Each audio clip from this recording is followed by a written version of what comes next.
Welcome to the Infuse Compassion podcast, hosted by me, Amy Quisenberry. And me, Mark Carpenter. We are on a mission to make this world a kinder place for us all by bringing healthier human connection to communities, families, and organizations of all types and sizes. Our goal is to create stronger relationships, more inspired teams, increased trust, and improved results. So let's get started with more ways to infuse compassion into our world.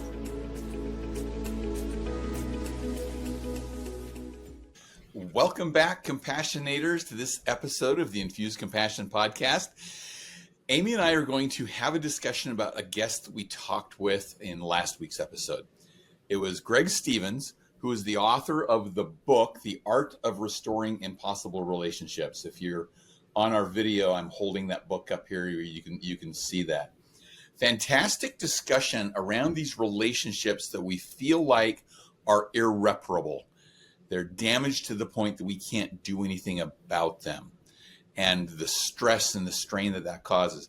Every time I bring that topic up, I think that people start thinking immediately about the relationships that fit into that category, because I think we all have them. So, Amy, I would like to get your perspective on what were some of the key components of our conversation with Greg that stood out to you. Yeah. It was so powerful, folks. Listen, if you haven't already listened to it, just go back and listen to it, please. If you haven't watched it, I've got 2 pages of notes. Okay. One of the things that really stood out, I wrote it toward kind of as we were getting toward the end, I wrote down deferred gratification, investment. Because what I was really hearing him talk about is that when we think about preventing impossible relationships from showing up in our life, that was a question that you brought forward, Mark. Thank you for that. And removing the havoc that they cause within our psyches, our hearts, our overall health, our life. That can happen. We can prevent this from happening. We can fix the past. A lot of people think, I can't fix it. I can't make it better. Actually, we can. But here's the deal. You got to work at it. You got to get intentional. And the way he talks about it is it's an investment. And when he was talking, I was thinking, I don't remember when it was. I think around like the late 1990s, maybe. I don't know the exact date. But people started talking about the McDonaldization of society. How everything is, you drive through and you get it. Well, since that time, wow, everything is on demand, streaming, it's right here. You didn't even have to go through a drive-through. You click a button and it shows up at your front door, right? So Yep. That's not what this is, folks. That's not what this is. And that's what I loved about it. But here's the deal. Once you do the work, you commit. Wow, the changes that you can have in your life. Again, we should have kept the cameras rolling. There's always so much that happens after, but he actually said, you know what, Amy, I should have described that it felt like prison. In response to when I asked him at the very beginning, the first question I asked was, wow, you repaired 36 relationships. How did that feel afterward? And so he said, again, off the recording, it felt like I was in prison before. And then when I did the work after the 2.5 years, it felt like freedom. It felt like freedom. Wow. Yeah. And I want to hit on that investment idea too, because think of it this way. You have these difficult relationships. How long do you stew on them and stew on them and stew on them? And what does that do to you emotionally, mentally? How draining is that when we stew on those relationships, but we don't do anything about it?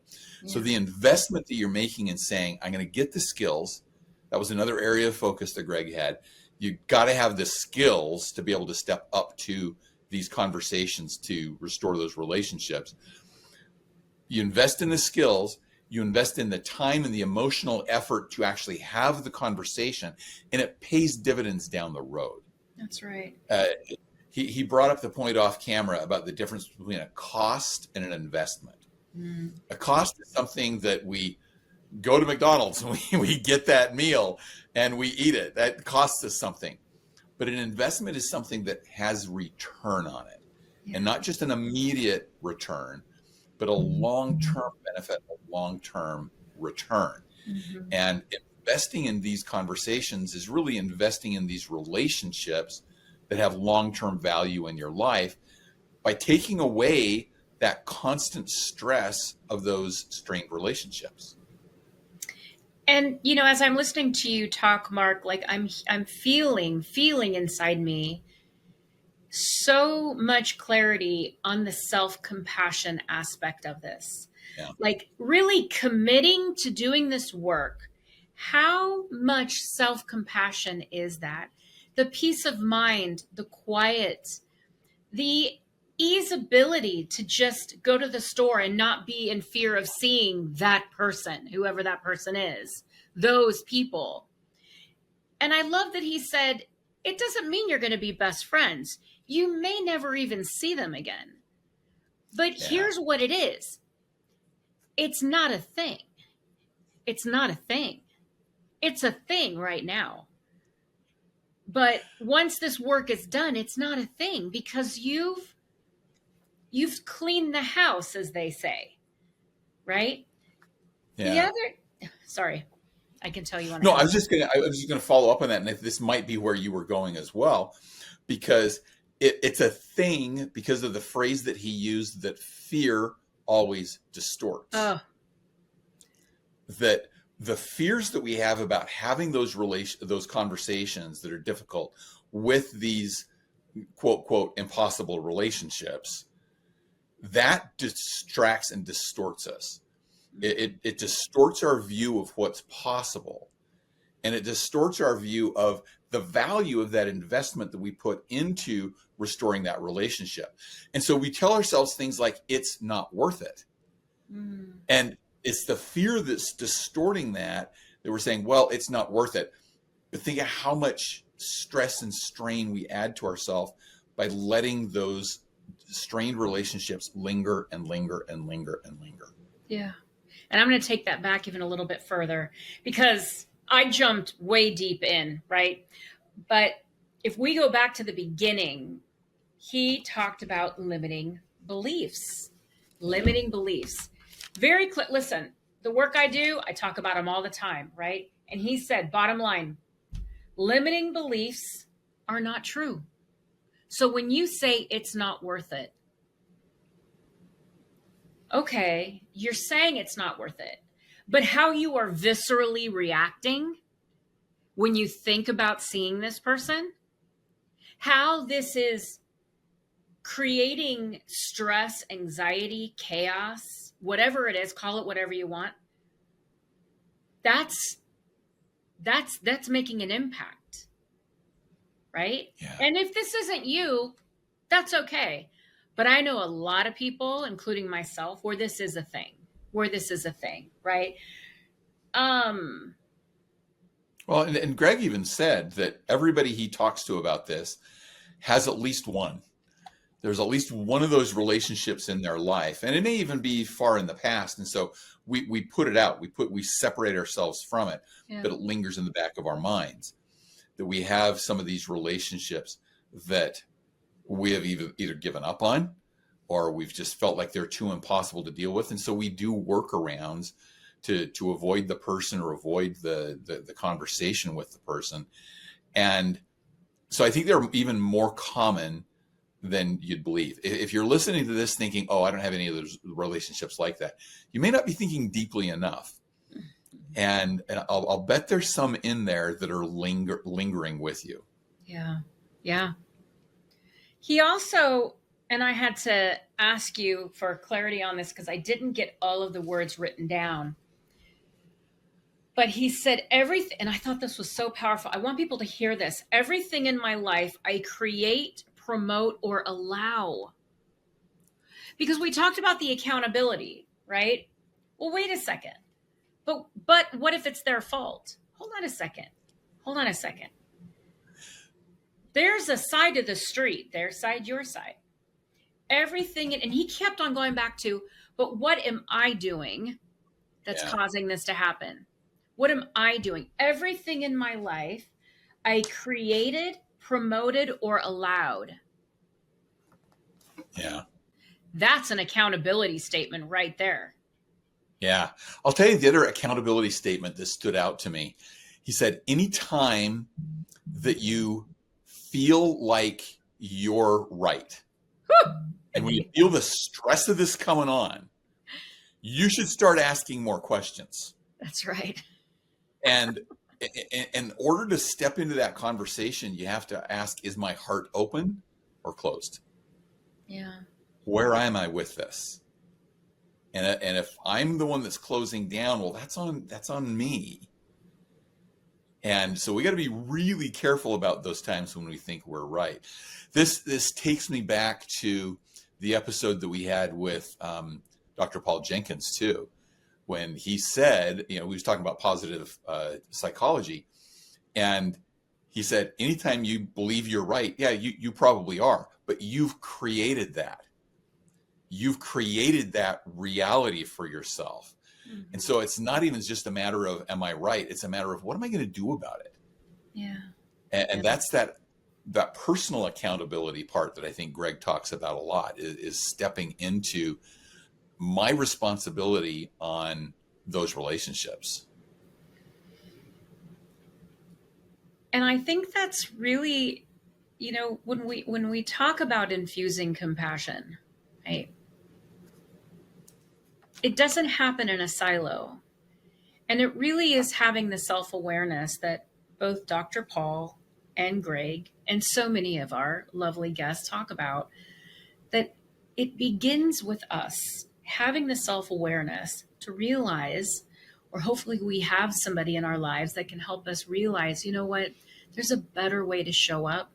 Whether you realize it or not, there's some stuff that's happening that isn't working here. I don't know if I've shared this before, Mark, but it's good. So I'm going to share it again.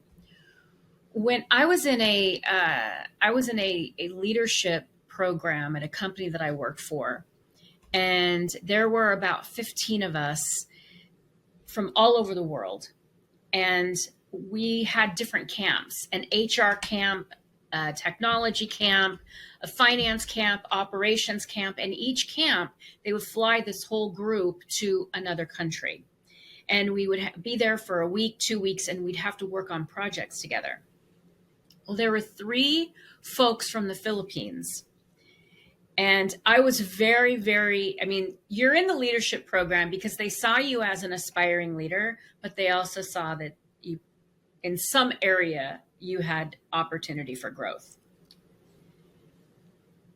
I knew where mine was within a couple weeks, and that was how I was interacting with people. I'm sure there were lots of areas for growth, but that was one of them. I had one of the 3 Filipinos came up to me and said, the way you show up makes us want to shut down. You're too much. It's too intense. And I was like, wow. And I had a team in the Philippines that I was leading. And I thought, well, if I'm showing up this way and it's making these leaders in the Philippines feel this way, what's happening to my reporting team that are much more junior? And it stung. Woo, boy, did it sting when she said that.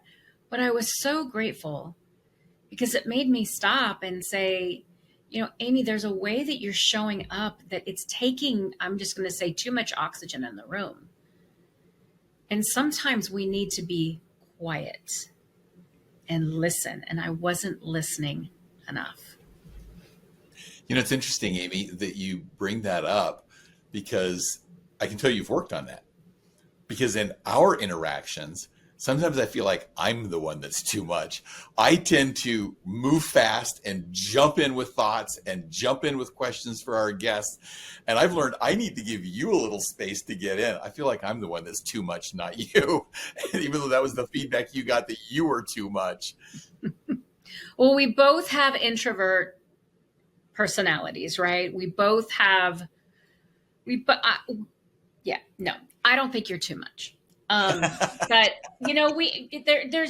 it was such a great lesson, but somebody in my life had to tell me, hey, Amy, there's a better way to be. Consider it, and it was such an absolute gift,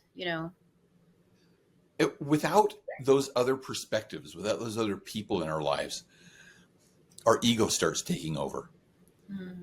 And we start protecting ourselves. Our ego starts trying to protect us by saying it's their fault, and not putting anything on yourself. That was another thing that Greg talked about is your ego takes over in those moments when you get so convinced you're right. And you can see everybody else's problems, mm-hmm. but you probably should be holding up a mirror and looking in that mirror. I've heard this phrase. You may have heard it before too. It's just a fun way to remember it. Your ego is not your amigo. Yeah. Amigo being the Spanish word for friend. Your amigo is not your friend. Your ego is not your amigo. Yeah. So that's a great way to put it. I think of that all the time when I get in those modes of kind of righteous indignation that I'm right and these people are doing this, and putting everything on them. Your ego's not your amigo. Oh my gosh, that's so powerful. So again, off camera, there was a share that Greg had of somebody in his life that when he went to this person to have this conversation, this accountability conversation, he said one sentence: if I did anything to harm your spirit, I'm sorry. Period. So if there's anybody out there that's like, I'm sorry, this is getting me really emotional because I just think everybody could use this. If you don't know what to say, you don't know what you did, just say, if I did anything to harm your spirit, I'm sorry. Yeah. And that just opened up. The word I think of when I think of that phrase is extreme personal accountability. Extreme ownership. That means I am taking full ownership of my side. I'm not excusing anybody else's bad behavior, but I can own my side of that to say, I had a role in this relationship. Every relationship has two roles in it, at least two roles. There may be multiple people involved, but there's, like you said, there's two sides of the street. And the only side of the street you can own is yours. That's right. That brings me to another thing that he said. It's in relation to this, that the people who say, well, yeah, but this other I can't have that conversation. I can't fix this relationship because of that other person. You have just given all of your power to that other person. You have ceded your own control of your own life in that situation. And so these conversations, restoring these seemingly impossible relationships, takes a lot of personal ownership and accountability, mm-hmm. and that desire to step up, and the motive not to be right, but the motive to make it better for both of you. And that kind of comment that Greg made in that situation about, if there's anything I've done to harm your spirit, I'm sorry for that. That came from a place of sincerity. You can't use that just as a line. You have to mean it. Yeah. And so it really does start with your intent. And the best intent that you can have is, I want this to be better going forward. I don't want either one of us to be carrying a burden. I thought that there was a great example that Greg used too, about having one of those conversations, and it didn't magically fix everything. It didn't make all the problems go away. There were still challenges in some of these interactions, but he could feel at peace about it. Mm-hmm. He could feel okay, and the relationship was still better. It doesn't mean that you're always going to get your way. It just means that you're going to heal that relationship. And we didn't talk about it specifically in the podcast. I just know this from his book. He talks about building bridges, and the bridge has to be built from one side or the other, and preferably from both. But if there's only one side, why don't you start building? Because if you're waiting for the other person to start building the bridge, it's not going to happen. So start building those bridges. And that's that investment, right? That's that investment piece. That's the deferred gratification. I loved that he talked about is my heart open or closed? Yeah. Because when it's closed, we aren't at our best, and we're gonna pay for it later. And I think that when we talk about whether it's, infusing compassion into the world, being the best leader we can be, being the best parent, showing up in any role, any capacity, anything worth doing, are you in your heart? Are you in your heart? And if that's not happening, especially when you are interacting with people, we've had so many guests on that have talked about the heart and just connecting with it and really being present with it. And I don't know if you saw it, but multiple times Greg put his hand on his heart. I do this often, right? Yeah. And so anybody that's struggling to like, well, I don't know how to connect in my heart, put your hand there. Put your hand on your heart and it will take you there. Just that physical pressure of your hand being on your heart. Yeah. That heart part of it is so important. Greg talked a lot about the skills. You need to have the skills to have the conversation. But if your skills are combined with your heart being in the wrong place, the skills will backfire. Yeah. I often tell this story about a time years ago where I thought my wife had done something to embarrass me in a social setting, and it bugged me. It irritated me. And the longer we went without her apologizing for it, the more it irritated me. And I suddenly had this realization, I have these communication skills. I can get her to confess her wrongdoing. Now, do you see where this is going off the rails already, Amy? If I go in with the motive of I'm going to get her to admit she's wrong, it doesn't matter what skills I use, that thing's going to go bad. That's not going to help the relationship. And so it's a combination of those skills and also having our heart in the right place, having our motive clear that this isn't just about me. This isn't about my ego, but this is about building a stronger relationship going forward. And that's I love that story because it's such a beautiful illustration of as soon as you start thinking you're right, start asking questions. Because you were so focused on being right, that gentle curiosity, because your wife. Your wife would never do that. Cindy would never do that, right? Not intentionally, no. Not intentionally, no. Yeah. No. Yeah. So that's so, I love that example. That's so powerful. Yeah. And by the way, just to close that out, yeah. it ends out this whole perception that she was doing something to embarrass me all existed in my mind. Yeah. It was completely, she was shocked that was my perception of it. Mm-hmm. And once she explained it, and once I got my heart in the right place, I was like, oh yeah, I was really off base with that. Yeah. And so again, be careful about those internal dialogues where we start getting so locked into our certainty. Mm-hmm. There's a great line toward the end of a movie called Doubt. I don't know if you've seen that movie. Great movie. Meryl Streep, Philip Seymour Hoffman, Amy Adams are the headliners on it. And at the end, there's this conflict between Philip Seymour Hoffman's characters and Meryl Streep's character. And he brings her in to confront her about these accusations that she's like spreading around to other people without talking to him. And she's bringing out all these accusations, and he's like, where is this even coming from? And at one point he says, you have no proof. And Meryl Streep says, but I have my certainty. And it's such a great moment of, yeah, do we do that? We stop looking for evidence and we have our certainty, and we only believe our thoughts. Yeah.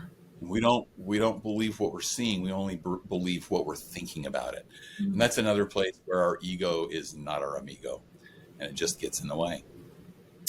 And they're like, my mind just kind of exploded in 15 different places, because like, I think we do this in the media, right? Oh yeah. You see this all over the place, where there is accusations, there's judgments, and then there's at companies, there's a unhealthy conversation that happens about XYZ department. And before you know it, everybody's talking about it, and this department had nothing to do with it. You know, it's real. It's real. Yeah. And so like, words have power, thoughts have power, you know, and to really get serious, get intentional, and think about that. Yeah. And that goes back to that distortion of fear. And you think about a lot of the things that are happening in the media, they're designed to draw attention.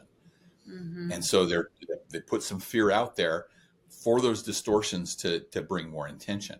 So think about how your fear is distorting your thinking and distorting reality. Because I think that's an important part of this too. But the main takeaway that I have, and that I want everybody else to remember, is there really aren't there's no such thing as an impossible relationship. All relationships can be repaired. And Greg gives some great examples in his book about some of the relationships that seemed impossible. Some of those 36 relationships that he identified that he was able to repair by having the conversations and by having the right motive in those conversations. Yeah. And I want to really invite people, you know, if you, you know, he talked about the Emerging Leaders Program, right? Yeah. The Emerging Leaders Program, if you have young folks in your life, what he said, 18 to 28-ish, 20 to 28-ish, that you want to give them, as he says, a leg up. It's not just what we do, but it's how we do it. And he focuses really on the how. That's my version of it. And, you know, go to his website, check out the work that they're doing. If you're a leader in an organization and you're thinking, you know what, we have an opportunity to do things a little bit better, reach out to him. There's some powerful examples that he shared that what a gift to give your organization healthy leaders, because they've learned the skills. So definitely check out, can you say his website again, please? Yeah, it's alignment-resources.com. And the links to all of these are in the show notes. So make sure that you check that out. Greg's also shared his LinkedIn profile that you can reach him that way as well. So yeah, take that opportunity to reach out to Greg if you know some people that could benefit from that, or if you personally feel like you could benefit from what Greg's offering, look into it. Yeah. Okay, and again, check the links in the show notes, and that'll get you there fastest. Yep. You want to tell them about the conference, and then we'll close it out? All right, let's wrap up with that. Once again, we are going to be right on top of our Infuse Compassion into Companies conference when this episode comes out. So if you haven't registered yet, please do. We have got powerful speakers about how we can make a difference within our organizations, that compassion is not want to have or kind of a nice to have. It's a need to have in our organizations. And if you want your organizations to stand out, or if you want to stand out as a leader of a team, the Infuse Compassion in Companies Conference will help you to do that. So join us at infusecompassion.com. At that website, you'll get more information on the conference and a link to the registration. And we hope you can join us there, as well as in our next episode of the Infuse Compassion podcast. Bye. Thank you for joining us for this episode of the Infuse Compassion podcast. If you enjoyed the conversation, please share a review and like the podcast so other compassionators can join us. Until next time, let's all do something each day to infuse compassion into the world. For more information on our guests, see the show notes. For more information on Mark and Amy, go to infusecompassion.com.